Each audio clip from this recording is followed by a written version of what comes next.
اجمد سجق مجمد من السوبر ماركت في مصر. بقالنا كتير ما عملناش بوتاجاز سوبر ماركت، فقلت نعمل اجمد سجق مجمد، وجبت 10 براندات من اكبر البراندات اللي بتعمل سجق في مصر كلها عشان نشوف مين بيعمل اجمد سجق مجمد في مصر. والاسعار اللي هتحط كلها النهارده شامله كل حاجه، ما بتضافش عليها حاجه. ولو عجبتكم الطلعه ما تنسوش لايك القمر، ولو مش عاملين سبسكرايب لو سمحتوا تعملوا سبسكرايب، ولو بتتفرجوا من على الفيسبوك ما تنسوش تعملوا فولو. من غير رغي كتير يلا بينا.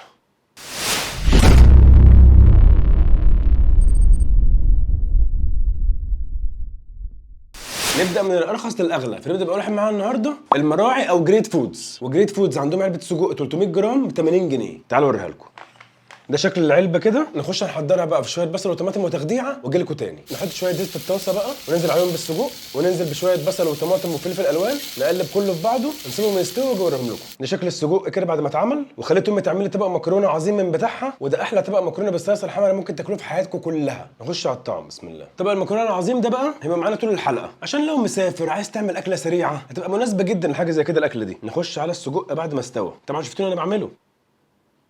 خش بسم الله.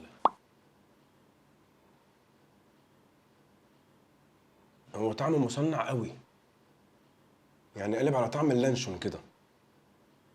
سجقية لذيذة. هعملهم كلهم بنفس الطريقة عشان ما نتكلمش عن طريقة التسوية، هنتكلم عن السجق نفسه. السجقية لذيذة مش وحشة، بس طعمها مصنع بزيادة الصراحة. مش حاسس ان هو سجق من بتاعنا اللي احنا بنحبه ده. ماشي. قلب على هوت دوج شوية. هو طبعا مش طعم هوت دوج، بس انا قصدي على التصنيع يعني. فاهمين قصدي صح؟ شوية مكرونة بقى بتوع امي، عدالة، بلا سجق بلا بتاع. خلت السجق تحفة. والله حبيتها السجق بالمكرونة. فسجق شغال مش وحش يعني، كقيمه مقابل سعر زي الفل، بس اعتقد هنلاقي احلى كتير. بصوا المكرونه غرقانه صلصه ازاي، بصوا صيصه ازاي. حلقه قمر. خش على اللي بعده. خش على اللي بعده بقى حلواني اخوان. وحلواني اخوان عندهم علبه السجق 350 جرام ب 120 جنيه. تدينا نعل اهو. تعالوا اوريها لكم. ده شكل كيس حلواني اخوان كده، وزي ما قلت لكم 350 جرام ب 120 جنيه. نحضر واجي لكم. ده شكل حلواني اخوان كده بعد ما عملناه. نخش على الطعم. بسم الله. ايه ده، ايه الوزن والقافيه ده بعد ما عملناه؟ بسم الله. حلوه. انا لو فضلت ورا المكرونه دي مش هاكل سجق اساسا. اصبري بقى يا مكرونه ام انت. ونخش على حلواني اخوان.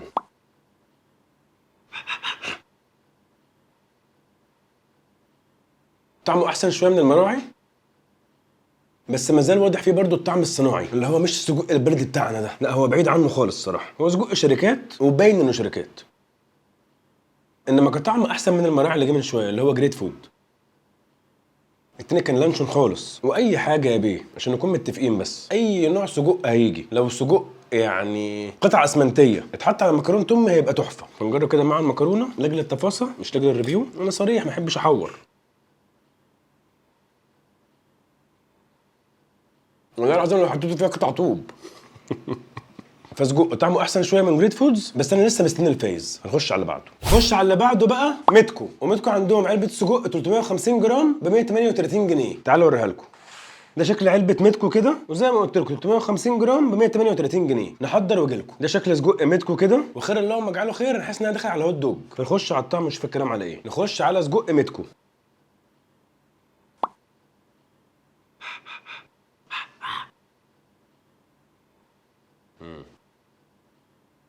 لا والله حلو مش وحش. هو شكله ما يبشرش بالخير، بس طعمه حلو جدا.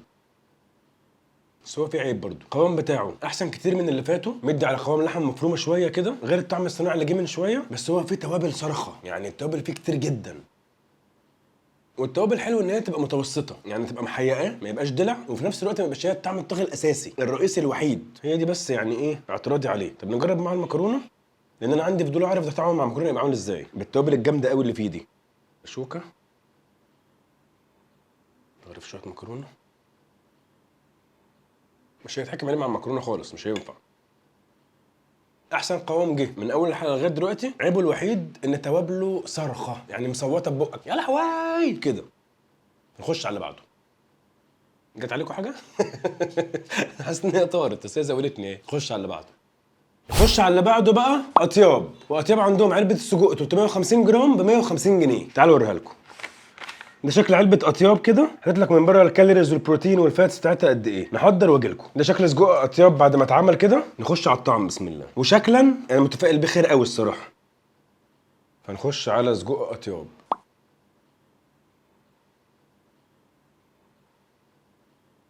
قوام سجق اقل شويه من متكو، بس التوابل اللي فيه بالانسد اكتر، يعني متوازنه اكتر، فهو متوسط الصراحه.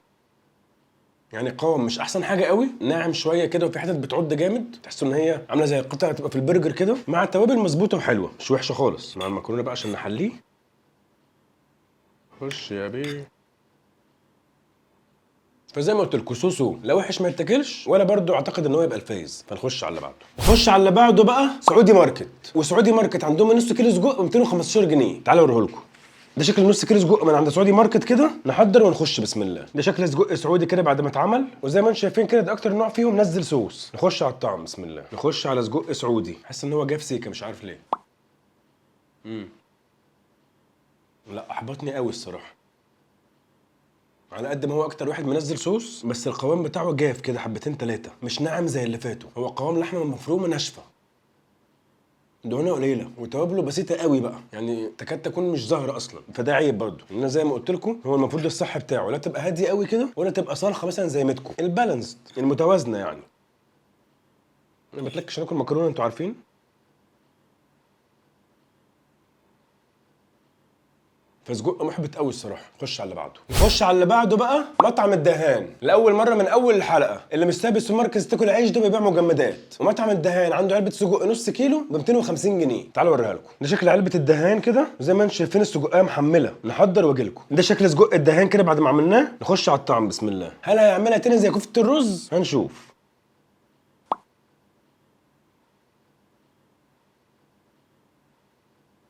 هو ده اقرب قوام لحمه في الحلقه كلها جه، يعني اقرب طعم لحمه. بس قوام السجق مش حلو خالص برضو الصراحه. السجق المجمد ده لا مش حلو خالص، محبط قوي برضو. هقول لكم ليه دلوقتي. سجق احلى حاجه في ريحته، ريحته حلوه جدا. القوام بتاعه عامل زي اللحمه المفرومه الناشفه. عارفين لما تفرموا اللحمه المفرومه تبقى جافه وناشفه كده، دهون مش مظبطه خالص، مع توابل هاديه قوي برضو. فبرضو سجق مش احسن حاجه الصراحه. ايه يا عم النشفان ده، هي ناقصه نشفان. فتوابله حلوه، ريحته جميله، بس كقوام سجق. دي كانت معلقه التفاصيل عادي. نخش على اللي بعده. نخش على اللي بعده بقى بوم ميت. وبوم ميت عندهم العلبه 500 جرام ب 265 جنيه. تعالوا اوريها لكم. ده شكل علبه بوم ميت كده، وزي ما قلت لكم نص كيلو 265 جنيه. نحضر واجي لكم. ده شكل سجق بوم ميت كده بعد ما عملناه. نخش على الطعم بسم الله. نخش على بوم ميت.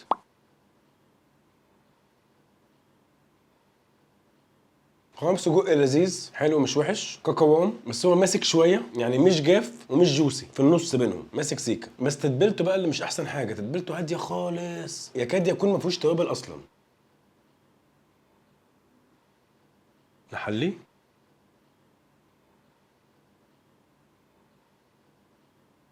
فقوام سجق كويس مش وحش، انما اوفرول سوسو. خش على اللي بعده. خش على اللي بعده بقى موموز. وموموز عندهم علبه سجق 450 جرام ب 245 جنيه. تعالوا اوريها لكم.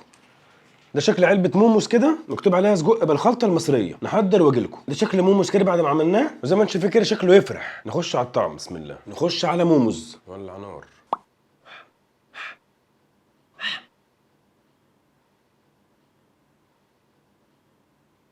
المنتجات المجمده مالها بقت مضروبه ليه كده في مصر؟ قوام حلو مش وحش، انا عم بقطر شويه من بوم ميت، وتوابل لذيذه برضو. بس طبعا هو طعم ان هو مصنع واضح فيه قوي برضو، يعني لما فر الموضوع ان هو مصنع ده. سجقية خطيره، شويه معكرونه. احسن من بوم ميت، عجبني اكتر من بوم ميت. يكسب ولا لا اقول لكم في الاخر. نخش على اللي بعده. نخش على اللي بعده بقى فان بيف. وفان بيف عندهم علبه سجق 400 جرام ب 218 جنيه. تعالوا اوريها لكم. ده شكل علبه فان بيف كده، ومكتوب الوزن التقريبي 400 جرام. نحضر ونخش بسم الله. ده شكل سجق فان بيف كده بعد ما اتعمل. نخش على الطعم بسم الله. نخش على فان بيف. اللي جايب السجقيه رفيعه.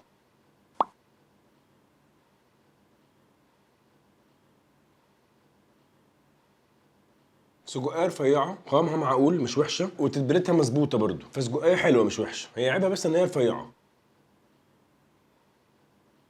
طب جه احلى؟ اعتقد جه احلى فقرة المعكرونة.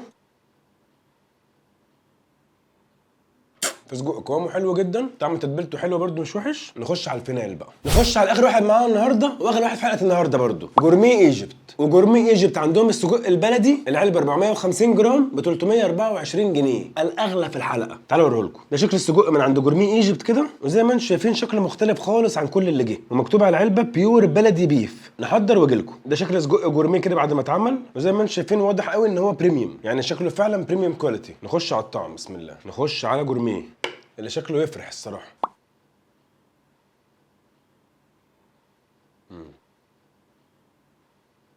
هو كطعم لحمه مش سجق مصنع، ده اكتر طعم لحمه جه في الحلقه كلها لحد دلوقتي. طعم اللحمه واضح في بقك ان هو فعلا لحمه، بس هو في عيب خطير ان دهونه قليله قوي، فاللحمه مجبسه، يعني طعم اللحمه مفرومه مجبسه في بعض كده، محتاجه دهون وسطيها تطريها، فتبقى الدنيا احلى من كده كتير.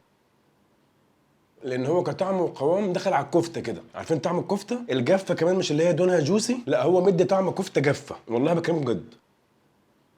بس طعم لحمه يعني هو هنا والتاني واحد في الحلقه هنا كلحمه، واضح ان هي لحمه بريميوم كواليتي فعلا، ده باين في الطعم. كل عيبها بس حرام تبقى، يعني انا بقول ليه كده، لان حرام تبقى لحمه بالجوده دي وعشان شويه دهون بسيطه تحلي الطعم تخلي المقارنه تبوظ، او تخليه يعني كمنتج للناس يبوظ. محتاج شويه دهون بسيطه جواه مع الفرمه، هيبقى تحفه، عشان يبعد بس عن فكره اللحمه الناشفه الجافه اللي ما فيهاش دهون خالص بتخليها تتبلع دي. هو ده عيبه الوحيد، ان مسجقايه خطيره. تعالوا خلاصه خلاويص اقول لكم بقى الخلاصه. اجمد ثلاثه في الحلقه دي كلها هم الثلاثه دول. هنبدا من الثالث للاول. الثالث اطياب، وانا دلوقتي بكلمكم كتجربه بقى اوفرول، يعني قوام بطعم بتتبيله بكله على بعضه، سجق هيتاكل في الاخر. فالثالث اطياب عامل سجقايه حلوه جدا، قوامها محترم جدا، التتبيله بتاعته مظبوطه قوي معتدله كده، فماشي الحال. انما للامانه مش واو خالص. السجقايه الاجمد بقى متكو، عامل سجقايه قوامها تحفه، ويمكن اكتر قوام عجبني في الحلقه كلها بلا منازع. سجقايه خطيره قوامها حلو جدا، بس تتبيلتها صرخه، فلو بتحبوا التتبيله الواضحه قوي هيعجبكم قوي، لان هي تتبيله فيه خطيره، يعني بتصرخ في وشك. فهو التاني. والاول النهارده فام بيف، مش عامل احسن قوام سجق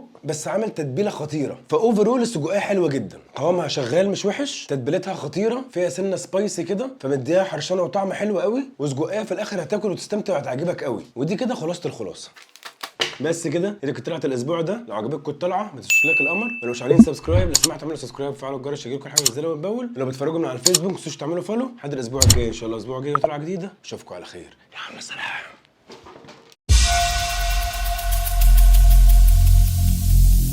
Every single day